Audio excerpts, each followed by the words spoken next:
అధ్యక్ష గౌరవ సభ్యులు 2019 నుంచి 24 వరకు చంద్రబాబు నాయుడు గారు పారిపోయారని మీరు అంటున్నారు అధ్యక్ష. మీరు నాకు తెలిసినంత మీరు ఎమ్మెల్యే కాదు అనుకుంటప్పుడు చంద్రబాబు నాయుడు గారు హౌస్కి వచ్చారు, శాసనసభ సాక్షిగా నా తల్లిని అవమానించారు అధ్యక్ష. అది గుర్తుపెట్టుకోండి. మీరు గౌరవ సభతో వస్తున్నారు, మా తల్లిని అవమానించారు.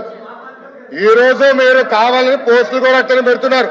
మా తల్లిని అవమానించారు. ఆ రోజు మీకు గుర్తురాదా? ఎన్ని ఎక్కడ అవమానించలేదు సార్, ఎక్కడ అవమానించలేదు. మీరు ఎట్లా మాట్లాడారో మీరు ఉన్నారా హౌస్ లో? మీరు ఉన్నారా హౌస్ లో? మీరు ఉన్నారా హౌస్ లో? ఆ రోజు కూర్చోండి. మా తల్లిని అవమానించారు. అక్కడ ఉన్నారా హౌస్ లో? షర్మిల గారిని అవమానిస్తారు, విజయలక్ష్మి గారిని అవమానిస్తారు, మా తల్లిని అవమానిస్తారా? ఏం గుర్తురాదా మీకు? అదే ఒక్క నిమిషం నేను కూడా మాట్లాడచ్చు, గుర్తుపెట్టుకోండి. ఒక్క నిమిషం నేను కూడా మాట్లాడండి. ఏనాడు మేము మాట్లాడలేదు. కూర్చోండి. ఏనాడు జగన్మోహన్ రెడ్డి గారి కుటుంబం గురించి మేము ఏనాడు మాట్లాడాల? నేను ఏనాడు మాట్లాడాల? మా సభ్యులు ఏనాడు మాట్లాడాల? కూర్చోండి. శాసనసభ సాక్షిగా మా తల్లిని అవమానిస్తే కూర్చోమంటారా? కూర్చోమంటారా?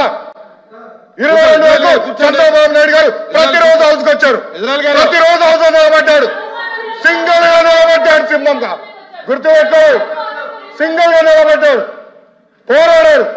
ఆ రోజు మా తల్లి అవమానించారు కనుకనే బాధ తట్టుకోలేక సభ బైకాట్ చేసి బయటకు వెళ్ళారు. కానీ ఎమ్మెల్యేలు ఉన్నారు ఇక్కడ. నిమ్మల రామారెడ్డి గారు వెళ్ళారు, స్వామి గారు ఉన్నారు, ఇతర గొట్టపాటి రవి గారు వెళ్ళారు. అది మాకున్న చిత్తశుద్ధి అండి. ఈరోజు మీ ఎమ్మెల్యేలు ఎందుకు రావట్లేదు అని అడుగుతున్నా.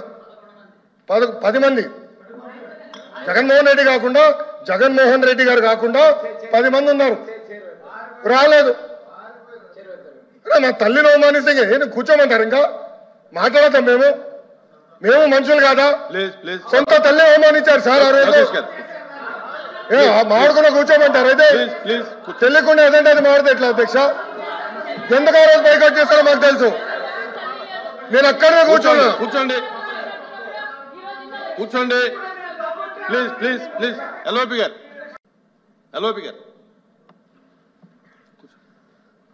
సార్, ఇప్పుడు సభ్యులు వచ్చి మాట్లాడారు. ఇప్పుడు సందర్భాన్ని వచ్చి తీసుకొచ్చారు.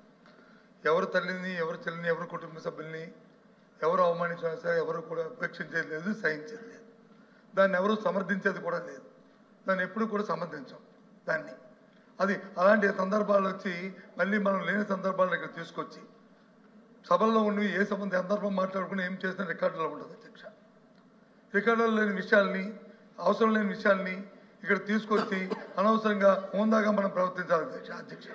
ఒక తప్పు కానీ దాన్ని మేము సమర్థించట్లేదు, ఎట్టి పరిస్థితుల్లో సమర్థించట్లేదు, ఎట్టి పరిస్థితుల్లో సమర్థించట్లేదు అన్నారు. ఎట్టి పరిస్థితుల్లో సమర్థించట్లేదు అంటారు సార్. అధ్యక్ష సమర్థించట్లేదు అంటారు. ఒక్క నిమిషం. ఇప్పుడు సమర్థించట్లేదు అంటారు.